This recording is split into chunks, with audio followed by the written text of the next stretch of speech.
Hello, everybody. Thank you so much for joining myself and Dr. Josh Wagner today. I've known Josh for quite a few years. He is an expert coach, and the information that he's going to go through today is a beautiful compliment. If you've been following Jason and I on the Smart Chiropractor, a beautiful compliment to how we think about practice growth. Josh has a unique take. He has deep expertise, and we wanted to bring him in and on to our community, on our channel, to be able to teach some really, really impactful things to help you accelerate not only this year, but years to come in your practice. We're going to drop a bunch of information down below so that you can connect directly with Josh and his team and basically see how you can accelerate the growth of your practice through some very specific, very pragmatic, and proven strategies. Without further ado, Josh, thank you so much for coming on today.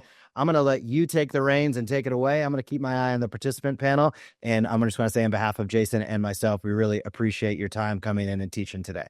Awesome. Thank you. Hey, everyone. I'm Dr. Josh Wagner with Patient Mastery. I'm going to be teaching you 3 different strategies you can start applying immediately that are going to make a difference for your practice growth. And if you're watching this as a recording and you have a question, drop it in the comment below. If it's on Facebook, you can do the @Josh Wagner. If I see it, I will absolutely answer it. And if you don't have a question, I always love seeing a comment on what was the most valuable thing you learned, like one takeaway, one sentence. I appreciate that. It's been actually 10 years, a full decade of teaching, mentoring, coaching chiropractors. I realized that with my team a few months ago, actually, at a team retreat. And we're going to do some special things this year because of that. But I share that with you from the perspective of 10 years of helping chiropractors double, even triple profits. Things stand out in terms of certain themes that work, that don't work, that need to be put in place. And they're not necessarily the same now as 10 years ago, certainly not as 20 or 30 years ago. And I'm going to be sharing with you again today 3 strategies that work today. They're never going to go out of date, and you can start applying them today. It's not like you got to go spend $3,000 on a new website or a marketing funnel. Like, you could just start using these. Before we get into it, you'll get the most value. Hopefully you could take notes because I'm going to be giving you a bunch that's worthwhile writing down. I want you to write down for yourself. Hopefully, last month would have been December of 2024. What were your collections and profits that month? Now, a lot of docs know their collections from the month before. I'm always surprised how many docs actually know their profits, and profits is what give you your life and your future. So give your best estimate. But what was it? Collections, profits. Now, just move over to the right, and I want you to think December 2025, 11 months away, end of the year, and a good amount of time to see some big difference. We're not talking 30 days here. What do you want your collections and profits to be then? And oftentimes just getting centered on like, this is where I am, let's be honest, tell the truth, to where you want to get to, has you have another level of focus of a couple of things. One, smartest person to ever live, let's say Einstein. If you keep doing the same things, you're probably going to keep getting the same results. That's one way to look at, hey, I got to do something new. I can't just be doing the same thing unless you're on an upward trajectory, which is awesome. Hopefully you are. But that leads to the second point. What we've identified after a decade of not just myself, but we have 12 successful DC tribe coaches inside of Patient Mastery, is that there's very common practice stuck points as you grow, particularly at collections or revenue level. And commonly in chiropractic, that's the 20,000 a month. A lot of docs are like right around there, 18 to 22, or just can't break past 18. That's a common one. The next one is not getting past the 40,000 a month mark, like the $500,000 practice. The first one is a $250,000 practice. The next one is getting stuck in that 40 to 50 range and not being able to surpass 60,000 collections a month on a typical basis, like average. And then the last one is hitting and getting over the $84,000 a month, which would be $1 million practice. Each of those are 20,000 a month shifts. I share this because you could be growing from, let's say, beginning of 2024, you were at 25,000 a month, and now you're at 35,000 a month. Awesome. That's 10,000 more a month. That's 120,000 a year. It doesn't mean you're going to keep growing that way because you're coming up to a new level. And the second part of, hey, if you keep doing the same things, you're going to keep getting the same results is, and write this down, what got you to the level of practice you are now? It doesn't matter if you're at 25,000, 50,000, or 75,000, is highly unlikely to be the same things, whether what you're doing, what you're not doing, to get you to that next level, which let's say is another 15 to 20,000. So for instance, in the earlier levels, it may be you're a solo doc, you don't have enough team. And to break through a certain level, you've got to get that CA in person, or you've got to get that tech, or you've got to add that service, or you've got to increase your fees, or you got to get coaching. There's different things at each level. So a fundamental aspect is got you to where you are, even if you're on a slightly upward trajectory. However, most docs I find just get stuck at a certain level for years, and they keep trying different marketing stuff. They keep trying maybe different modalities, and there's nothing wrong with testing and trying different marketing and modalities. But if you're not growing, then there's something else that's missing, and it's either something to stop doing or to start doing. So let's dive in, because that wasn't any of the actual teaching so far. So what we're going to be going through today is our entire focus in patient mastery is double your profits at least, become the go-to provider in your area, and enjoy helping more people, meaning having the time off you want to have, making the money you want to make. Today, 3 patient mastery growth strategies I'm going to share. All right, in patient mastery, again, after a decade of what works for chiropractors growing, and I don't mean feeling better in practice, I mean making a lot more money and helping more people, 3 components that are oftentimes left out. The first one, we call it CEO money skills. And that is actually knowing how to handle the money coming into your practice, which is very different than just making more. I think it's Parkinson's law. You could make more. And what normally happens is you spend at the same rate you make. And then at the end of the month, there's the same left over. And for too many chiropractors, that's not enough to knock out past debts, give your family the life they want, and save for the future, allowing you to retire at an age you want and an ability, lifestyle ability, rather than, hey, you may want to adjust till the day you die, but you don't want to adjust for 40 hours until the day you die. So we show you how to handle the money coming into your practice to be smart about knocking out debt, give your family the life they deserve, and save for the future. Next is headspace transformation. So unfortunately, in our profession, we have the redheaded stepchild to medicine stigma. It's from every angle. It's from what the insurance companies say about us. It's from what medicine says about us. It's probably from what your friends or what you hear at dinner parties, or even maybe what your parents said when you told them you were going to become a chiropractor. Like my mom, when I was a sophomore in college, and that's where chiropractic came to me. And I started interviewing chiropractors, visiting them, researching. I said, this is how I want to spend my life, is helping people get their life back naturally and showing them this message of that the body has the ability to heal. And when I shared that with my mom for the next 2 years before going to school, pretty much every week it was, are you sure you don't want medicine? You know, she was coming from all she knew, and she'd rather her son go to be a medical doctor than a chiropractor. And as tough as that was, it helped me gain conviction and certainty in why I'm doing what I'm doing if the most significant person in my life is second guessing it or judging it. So there's a lot of that in chiropractic, and that may not be your headspace issue, but it could be certainty with giving recommendations, creating your fees, adding TM hire and firing, or it could just be past stuff. Well, I'll get to it in the teach today. And the third one is what we call patient-centered growth strategies. Now, patient-centered means everything you say to a patient, you'd be proud if your mother was a patient in your office or in someone else's office with what you're going to say. You'd be completely confident if a medical doctor, you're not going to say something that actually isn't physiologically true or super philosophical that doesn't really fly with someone of a certain level of expertise on how the body works. That you're not just going to chase billing codes that make you more money if it's not in the best interest of the patient. That you're not going to do things you don't necessarily believe in or make you look bad in front of your community, whether that's free chicken dinners or standing on the corner with a spine. You're going to be taught to say and do things in practice that you feel congruent and aligned with. You're not going to be a cookie cutter model of me or anyone else. You're not going to feel like a robot drowning patients in education, using fear tactics, or feeling like a salesperson, which I don't know why you got into chiropractic, but most docs I know didn't get into chiro wanting to feel that way, whether fear tactics, salesy, or that aspect of looking at your schedule, seeing new patients on the books, and then feeling like dread and overwhelm of how heavy that process has to be. Like I've got to take someone in one visit or 2 or 3, whatever your new patient process is, and totally transform their mindset from mechanistic medicine to vitalistic, pretty much take 4 years of, university and the 40 seminars and the 17 books you've read on chirophilosophy, and somehow in the next 72 hours, get that 40-year-old off the street or 50-year-old to get it. Like, there's a lot of docs. There's an internal sabotage to new patient attraction if you see a new patient on the books and your energy goes down. So that's something we see so much, and start changing that just today. And all of this, we say, when you get this down, you become the go-to doctor in your area.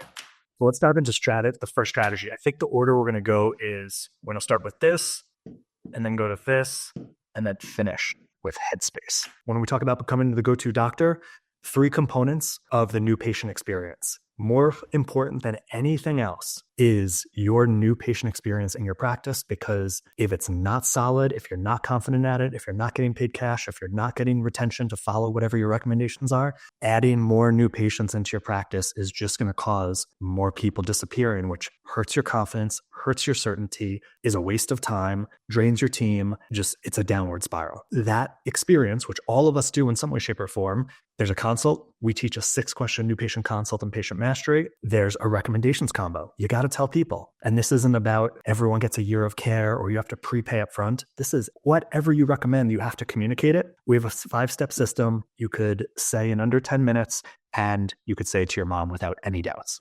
And what goes along with those recommendations is you've got to have some type of fees and care plans. Again, it doesn't have to be, you can only pay once, all in full. It doesn't have to be heavy.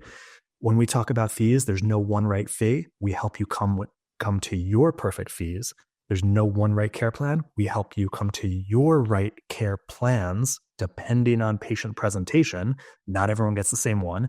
And whether it's cash, insurance, or a mix, how to put that on paper. We give you the templates so it's professional, easy, and you can go through it in seconds. And people say, can we start today? And hand you their credit card, rather than I need to speak to my spouse, or let's revisit this after the holidays, or let me think about it, which shows you've dropped the ball somewhere in this process. Now, the very start of the consult is what we call the patient mastery leadership statement. This is going to set the tone for trust and leadership, which there's nothing more important than a first impression. And this is what it looks like. So this is where you're going to want to start definitely taking notes. Now, this is the first time you meet the new patient. Clearly, you're going to introduce yourself. Clearly, you're going to establish some type of rapport. Some really easy stuff is just asking the person if it's not clear how they found you. If they came in because of a referral, you know the spiel about a referral. If they didn't come in from a referral, sure, you could see how they found you, but just seeing your son doesn't really do much. An easy question is just asking, how long have you lived in the community? Whatever it is, 6 months or 60 years, doesn't matter. And you just share how long you've been in the community. And it doesn't matter if it's 6 months or 60 years. It's just, hey, there's some connection. We're both here. And maybe even share why you're here. Did you grow up here? Did you fall in love with the lakes and the sunsets? That you love taking care of this community. Super quick, then get into it. This is how today's visit's going to go. So this is the leadership statement. There's 5 sentences. These are going to be relatively scripted. The rest of the consult is not. It's a dynamic conversation based on the answers you're getting. But this beginning paragraph, it's a great way to start. Now, when you say that, because when you start a consult, there's a lot of different patient personality types, and some people just want to unload on you immediately, like, okay, it's hurting here, it's here, or they start telling you about their uncle who, was a chiropractor, who's been to a chiropractor, and suddenly they have control. So as soon as you build that rapport, as soon as possible, when there's that silence, you go into, okay, this is how today's visit's going to go. You're establishing quick leadership. And you're not being aggressive. It doesn't have to be a harsh tone or anything. It's just, hey, this is how today's visit's going to go. You're going to see them, they're probably sitting down, a slight lean back, the shoulders soften, like, okay, I don't have to spiel everything right now. Doc's talking. Next, I'm going to listen to everything you have to say. First off, no doctor or anyone pretty much in their life has ever said that. No doctor's done it. And it's one of the primary reasons people hate their doctor is because they get cut off in 12 seconds. So as long as you actually do listen to what they have to say, and we guide you through this 6-question consult, it's establishing trust right up front that you actually care. Third, you're going to say, if at any point I feel there's someone better suited for your conditions, goals, I'll tell you exactly who that is. Right there, that's unneediness. Again, as long as you're being truthful. And most likely 99.5 or 0.9% of your new patients are going to be a fit for getting better with you. But hey, there's that 1 in 500 or 1,000 chance that you're doing an exam and that person needs to be in an emergency room. Or maybe at a certain point in care, you realize someone else could help, or you've tapped out your results and like, let's try this provider. You're just alluding to that. And this unneediness, energy, and tone is something that's missing in our profession. Our profession has pounded chiropractors with, if you don't see 500 visits a week, you're not a real chiropractor. If your PVA isn't over 100, you're not educating enough. And we get into this needy mentality of like, we can't lose anyone and we have to transform our town. Like, no, see the amount of people you want to see based on your fees to make the money you want to make and have the lifestyle you want and the hours you want to work. And that doesn't mean every single person that calls or comes in is a right fit. And the more you allow someone to leave, the more you're opening the door for right people to come in. Fourth, if we can help you, we can move forward with the exam today. Now, the primary word right here, if. You're not assuming. Even though pretty much anyone you're going to help improve from a physiological standpoint, whether or not you solve their issue 100%, you can't be shouting that from the rooftops. Otherwise, people look at you like the chiro stigma of, oh, they see, they're a hammer that sees everything like a nail. They think they can solve everything. If you go once, you have to go forever. You're just falling into that trap. But if it's from a standpoint of you, new patient, have to qualify based on an actual exam, plus what you tell me, to be able to get care here, it changes the game and it makes them lean in of like, I want to see if I qualify. I want to see if this is the right place. And it really is coming from a place of opportunity rather than that patient feeling like they are just another cog in a wheel of a chiropractor who does the same thing to everyone and says the same thing. That whole chiro stereotype, you're crushing that. And after you say that, really quickly outline what the exam is going to look like, because they probably don't know from the prep emails or meeting your CA at the front desk how long the visit's going to be, which they should know already, but it never hurts to remind them,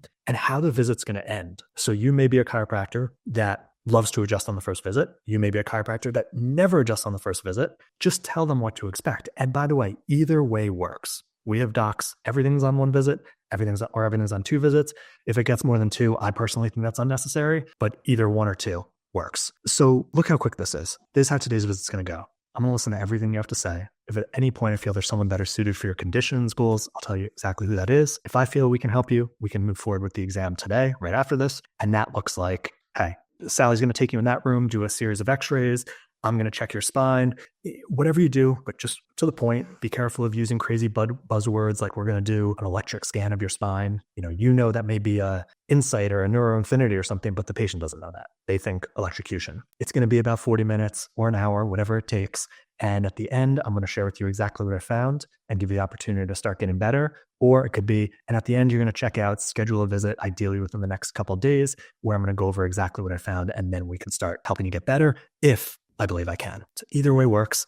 Again, clarity, but by just sharing briefly how the rest of the visit's going to go, you're more connected to the patient where they're not thinking what's going to happen next, rather than listening to you, hearing your questions, giving you their full responses, which in the consult is crucial because the consult sets up the recommendations combo, which could be day one, could be day two.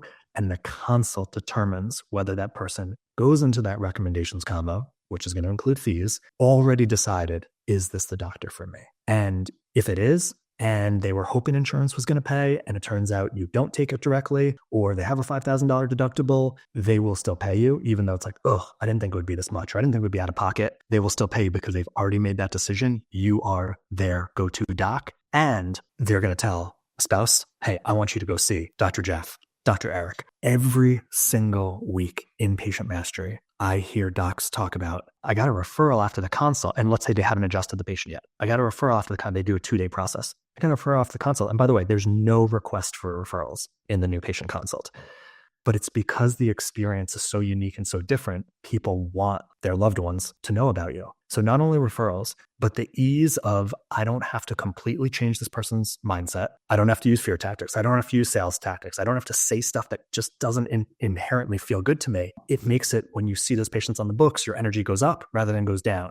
And energetically, more of them are going to flow onto the books just because of that. And so after that, you go right into the 6-question Patient Mastery consult, starting with question 1. You can go to patientmastery.com and get that if you want it.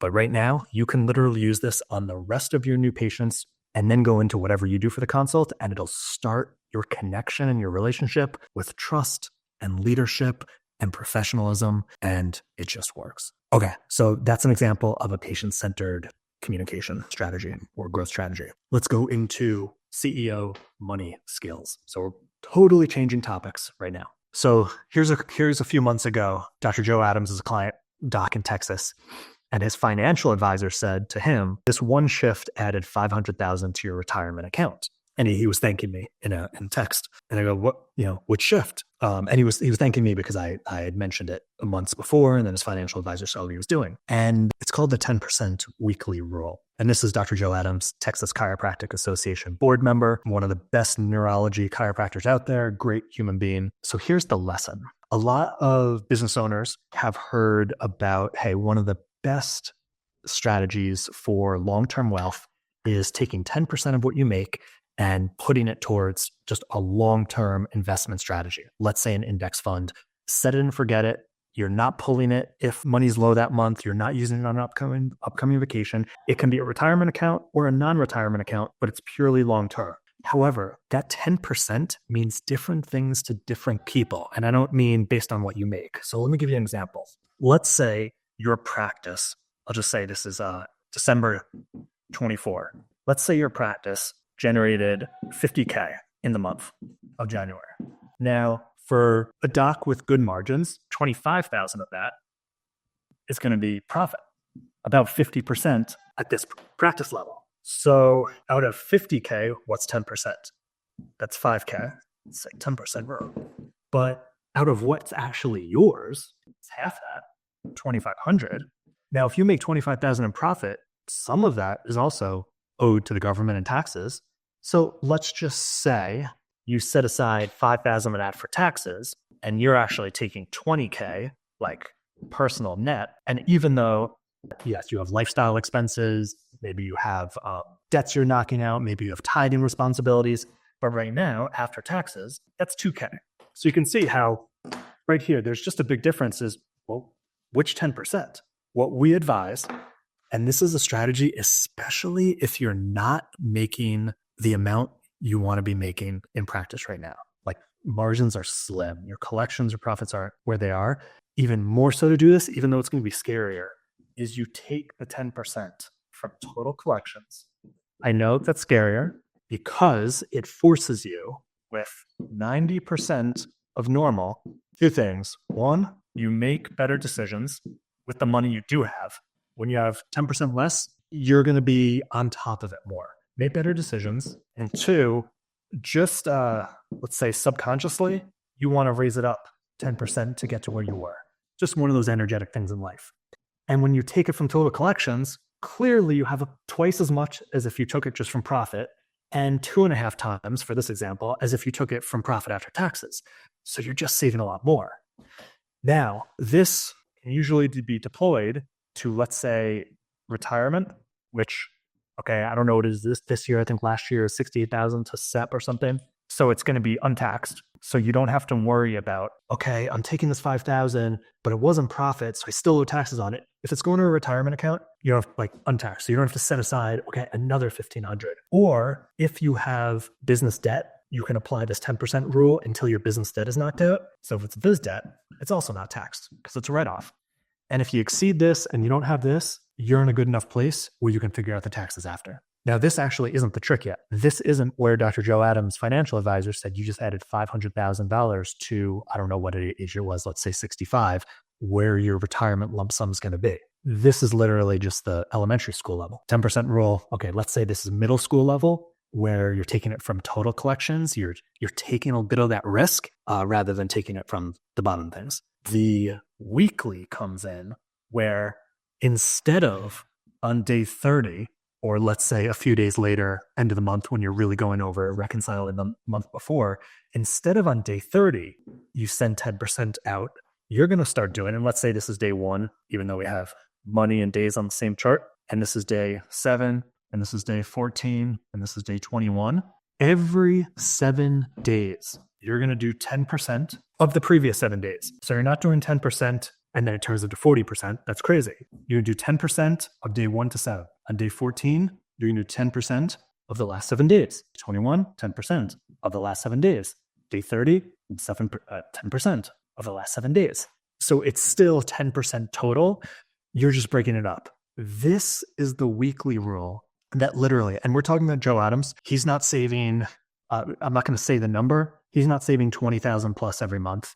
And so it's like 5 every week. He's saving an amount that a successful chiropractor saves. This, by switching it just from at the end of the month to 7th, 14th, 21st, 30th, that is where the quote from his financial advisor, when he plugged it into his financial metrics, okay, this is what Joe has. This is what we predict the growth rate is over the next 20, 30 years.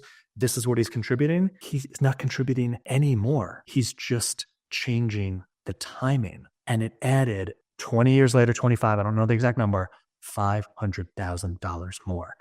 That's the power of years and decades of compounding when literally every month, all you're doing is just 21 days before, you're going to put some. 14 days before, 15, you're going to put some. 7 days, but month after month, year after year, decade after decade, those extra days, it's uncanny. No extra money, just a timing difference. I do this every week. Some docs you can set it up in your business account on autopilot, 10% of the last 7 days sent to this account. I personally go in and I just look at the last 7 days of batches, and I do it on a calculator because I'm super manual and crazy, but it takes like a minute and a half. This is not tough at all. So I really, really encourage you, even if you're starting at $100 a week, just start doing it. It makes a difference. This is also where Joe went from purely just on using the patient mastery proven process. He came to us stuck around 20,000 a month, that common stuck point.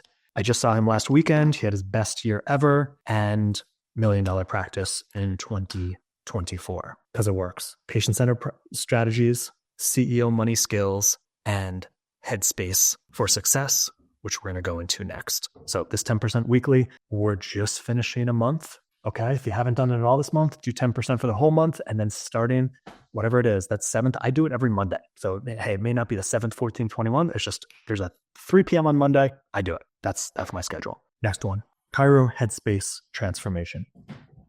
Like I mentioned, I'm not going to go back into it, but whether it's a redheaded stepchild to medicine or a lot of docs don't know how to charge. If you're not in network, you have more freedom around what you charge. A lot of docs get stuck in the trap of, I can't charge more than the mentor who taught me my technique because they're better than me. And who am I to charge more than they do? Or I can't be the highest in my area because usually we know what the practices around us charge to an extent. Or I want to make this much at the end of the year and I'm going to work backwards. How many visits does that take? How many weeks am I going to be in practice? How many hours? How many people can I see an hour? And that math, it's always a sabotage. If you come to, remember, your fees are something that, again, you're not in network, you're not tied to a 9940 is this amount. Your fees are unique to your values, your self-worth. And I'm not saying if you charge more than your neighbor, he has lower self-worth. I'm just saying where you come to your fees from. And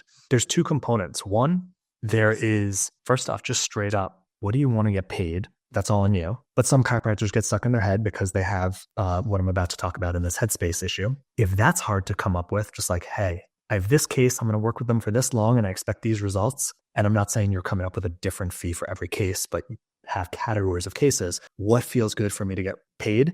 Your fees are no different than who you want to have relationships with, whether as friends or who you want to date and marry. Like, you wouldn't choose who you want to date or propose to based on the average of your neighbor's spouses, or what the industry, the national average is. Like, no, it's super unique to you, whether that's age, the person, personality, like it's unique to you. The same thing with your fees. And if you can't start to resonate with the number that feels good to you, another good way to think of it is, well, put yourself in that patient's shoes, which is also very hard for chiropractors because maybe you had a chiropractic success story yourself, but you probably were a teenager or below, and that's what promoted you to go to chiropractic school. You probably don't pay for chiropractic care now. That's fine. Colleague, helping each other. You probably don't have any issues you're struggling with, but you get care just because you know it's healthy and it keeps you healthy. And that's not your new patient walking in. Your new patient is oftentimes either in crisis or, hey, there's something, but it's bothering them enough that rest, Tylenol, stretching, acupuncture, yoga isn't doing it. And it's like, I've got to make a doctor's appointment. And even if it's just the pebble in the shoe analogy, like that's something that's with them all day. And it truly is messing with their life. And what we talk about in chiropractic all the time is you are here to help people get back to their life, not just get rid of pain, not just restore mobility, not just change numbers on exams. All of that are a medium to get people back to their life, which is unique to them. What is their, what do they call them, ADLs? Is it watching the Super Bowl not in pain? Is it bowling without pain? Is it going out to dinner with your spouse, sitting at the seat, not in pain? Is it being able to pick up the grandchild or dance with your granddaughter at the wedding? Like, everyone has unique life stuff. You find that out in the consult, you use it in the recommendations. And when you put yourself in that person's shoes, most likely if they got 100% relief, 90 or correction, solving, resolution, 80%, 70, 60, like, that's a multi-thousand-dollar value for when you decide to put yourself in that new patient's shoes, not in your shoes to get your care. And when you think, okay, this person has chronic migraines or bulging disc, can't sleep through the night, can't do these things in their life, that's worth tens of thousands to them. Your, just throwing examples out there, $600 care plan, $2,500 care plan, $6,000 care plan, whatever it is, should be far, far less than what it's really worth to them. And when you start thinking about fees and value in those terms, rather than what does an insurance company that doesn't have any respect for me pay? What does my neighbor who has no connection to me whatsoever and has no idea how to set their own fees? Why should I be in relation to them? And hey, maybe you fall on the same number, but it's from a different reason. It's from a place of conviction and authenticity and integrity, not this is just what I should charge. Now, I digress. I digressed on that fees thing because that's a big thing when it comes to chiropractors, getting in their own way and sabotaging profits and success. Fees may not be an issue for you. Fees may be you're completely congruent and aligned and feel great about your fees. But I promise you it's somewhere. Like, you wouldn't be watching this if you weren't feeling stuck in some level in practice. And so here's the question I want you to ask yourself. And it's super simple. It's a yes, no answer. And it's going to come to you in a second. If you don't get any answer, count it as a no. That's just how it works. And I want you to think, before I ask you this question, of what's your practice vision goal? The collections, the profits, maybe you look at it as volume, but you know where it is, and it's most likely above where you are now. Where, even if you get to go, we create another one. What's your practice, ideal practice outcomes vision? And there's also a feel to it. Like, you want to feel light and inspired, not heavy, and I don't want to have these conversations and I hate my team. And now with that in your mind, ask yourself this question. Do you truly believe you deserve the practice success you envision? And you're either going to get a yes, a no, or nothing, and a nothing is along the lines of no. There's probably just a bit of fear there or not wanting to confront it. Now, if you said yes, awesome. If you're not on a trajectory towards there, most likely you're just missing the skills. Like, you need to know how to communicate with patients, better attract patients, retain them, get paid cash. So great job. You just need the skills. You need to learn that somewhere. We can help you. Other people probably can too. If you said no, or if you got nothing, don't feel like that's the majority of people. And you could, guess what? You could learn the skills. I was going to say, I could go in and do the 6-question consult. Bad example. We can give you the consult. We can give you the 5-step recommendations. We can put the numbers on the paper. We can tell you every step, and you'd still go in with an energy, a mentality, a voice tone that would cause people to still say, I got to think about it. I want to talk to my spouse. Let me reconvene after the holidays. Your deserving belief, we call it tone over bone. Tone is your energy, your being. Bone is the words you say, the actions you take, the strategies you do. Your deserving belief always precedes the quality of the results and the effects you get from whatever you do.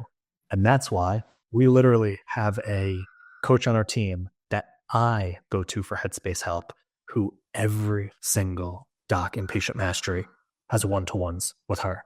And by the way, this childhood stuff, spouse stuff, it's not just how to create your fate. It's life-wise. There's, like I said, 12 really successful chiro coaches you get connected with for one-to-ones for practice strategy. You get one-to-ones when it comes to making sure your consult is awesome, your recs are awesome, your fees are awesome, your care plans are awesome, your team is awesome. Like, get all of that. So you're not on your own island, which is where most chiropractors are. Undeserving beliefs, which we all have. If you're on this, you have an extent where practice isn't going to the level you want. There's something there. Identity, how you think people think about you, your skill set, your team leadership, your nutrition, new patient attraction ability. You have it somewhere. And when you have them, it's like trying to build a mansion on top of a swamp, and the mansion being your vision. You can have the best goal setting approaches. You can have the best action steps. But if you inherently don't believe you deserve what you're going for, you will find a way to self-sabotage. Procrastination, outside factors coming in and messing with things, and you don't think it had anything to do with you. It did. The next one is when you have undeserving beliefs, it's oftentimes not even possible to see what your true life vision is, like what's really possible for you, because we've undersold ourselves, because we have these doubts, we have these fears, we have these anxieties from inner undeserving beliefs, which come about in this profession all the time. I remember when I was in grad school, I was on a trip, chiropractic trip, and I was first year. And one of the docs who was leading it, we were talking after dinner, and he just asked me, he's like, "Josh, how much are you going to charge for an adjustment? What are your fees going to be when you graduate?" I'm in my second quarter. Like, it's such a ridiculous question. He's in New York from where I grew up, the same area. I went to school at Life in the South, had a whole different perspective. And I was actually planning on staying down in the South. And I don't remember what I said, but it was like much less than New York chiropractic care at that time adjustment fees were. And he said, "Oh, well, then you got to stay in the South. You can't come back to New York with those low fees." And I remember that really hitting me second quarter in chiro school, thinking like, all right, well, I'm thinking about staying in the South, but like now there's no question. Like I can't even go back to New York. And that stayed with me. And guess what? I wasn't supposed to be in the South. And I tried it when I first graduated. I didn't open up a practice, but I was looking for space. It didn't work out. And it didn't work out because I wasn't supposed to be there. But literally just that one, and he didn't mean to do that. He wasn't trying to be sabotaging, but that one comment dropped an undeserving belief that just sprouted and grew because I didn't get help and coaching. I didn't bring it up to other people. I didn't get that evaporated. And we all have that. My mom planted undeserving beliefs. We all have that in different areas. And chiropractors specifically, when you get that shift, it makes a difference. I'll give you an example. Dr. Rena Tenozzi in California. Dr. Wagner made me love being a chiropractor again. I went from burnt out and stuck for 20 years at $18,000 a month to over $1 million a year practice. And primarily the first shift was undeserving to deserving. She didn't add more marketing. She didn't add more team. She actually took Fridays off. And what is that? Quintupling? I don't know. 5Xing. It all starts first from headspace, showing up as the go-to doctor. All right. So we hit one example of a patient-centered communication, your leadership statement. One example of CEO money skills, 10% weekly, and how to do it to completely change the trajectory of what you have decades later. And one example of headspace transformation. Now, I told you the understanding of undeserving beliefs. I wrote a book in 2019, updated it last year, more catered to chiropractors, because the original version was really for anyone, on how to identify and change undeserving beliefs to deserving, or strengthen your current deserving beliefs, because everything's a spectrum. It's not just yes or no. And you can get that as a gift at patientmastery.com. And I'm going to show you, I think it's this slide. Yeah. If you're serious about doubling your profits, becoming the go-to doc this year, here's a few different things you can get at patientmastery.com. Definitely and specifically, if you are stuck below $10,000 a month, we have lots of docs that reach out to us. And the first thing we say is start working on your headspace. You can get a completely free gifted PDF download of You Deserve It. If you want to hear my voice, it's on Audible. If you want a physical copy to highlight, you can find it on Amazon, but a gifted copy is at patientmastery.com. And if you're just starting out or you're stuck below 10,000, I promise you the majority is a headspace issue. If you are stuck under $1 million a year, which is the majority of chiropractors, like you're between that 20 to 80 and 15 to 20,000 a month more in collections and primarily pure profits, because we don't tell you to go spend a lot more money on marketing, that'll make a tangible difference to knocking out debt if you have it, giving your family a better lifestyle, and deploying more for the future for savings, retirement savings. You can have a call with one of our coaches. Literally, gifted call. It is not a sales call. We will literally show you, based on what you're telling me in your practice, here's most likely what's missing from stopping you from moving forward. And here's three strategies that are going to help you do it. If you want the entire proven process and one-to-one coaching going forward, sure, we'll share with you exactly what that looks like, what level would be suited for you, but you will get a ton of value of like, oh, I needed someone to look under my hood and point out, this is where I need to put attention. And these are 2 to 3 strategies that I'm not even realizing need to be implemented. Now that leaves the last category. If you're over $1 million a year in practice, one of the best resources I can share with you, because it doesn't mean you're making $1 million a year profit, is when you go to patientmastery.com at the top, and I think it's like $cash flow or something, financial freedom, an 8-step system for how to handle every single dollar that comes into your practice like an expert, like a professional. So you are being responsible from everything, to your overhead, to taxes, to if you have a tithing commitment, to your family lifestyle, to debts, to future. And it's just a system you can follow rather than trying to figure it out every month, what money goes where, and hoping you're doing it right. You know which category you fall in. And if you don't want to stay on your own island, and you realize what got you to where you are will not get you to where you want, and you want some of the best in the profession, strategies, coaching, and a phenomenal community, just choose which one is right for you, and you can access them all at Patient Mastery. And thank you for all you do day in and day out as a chiropractor. Josh, this has been just absolutely fantastic. I want to encourage everybody to really head over to patientmastery.com. You see on the screen, and you can identify where you're at. Get some tools and resources to help make this year and the subsequent years your best ever. As Josh went through previously, if you're watching the end of this, make sure you rewind, check it all out, because he went through some exceptionally practical ways that can help you, as he said, literally starting today. And that spans the gamut from how you're thinking about your business, how you are utilizing the resources, cash that you have, to directly how you engage and interact with those new patients that come in, which is just the most critical time to building that rapport, building those referral relationships. Everything cascades from that. And Josh went through in detail how you can step your game up. So if you have any questions for him or his team, please head over to patientmastery.com, connect, but please go over, download some of the resources, connect with this team, and ultimately utilize what you have available, Doc, listening and watching, to help you help more people. So Josh, I really appreciate you coming on and sharing. This has been great. And I love the pragmatism of what you put out there, because they're items that docs can really take and utilize today. So thank you so much. Absolutely. Thank you so much for watching this video on The Smart Chiropractor. To not miss a single thing that's clinically oriented, marketing oriented, or more, be sure to subscribe to our YouTube channel today.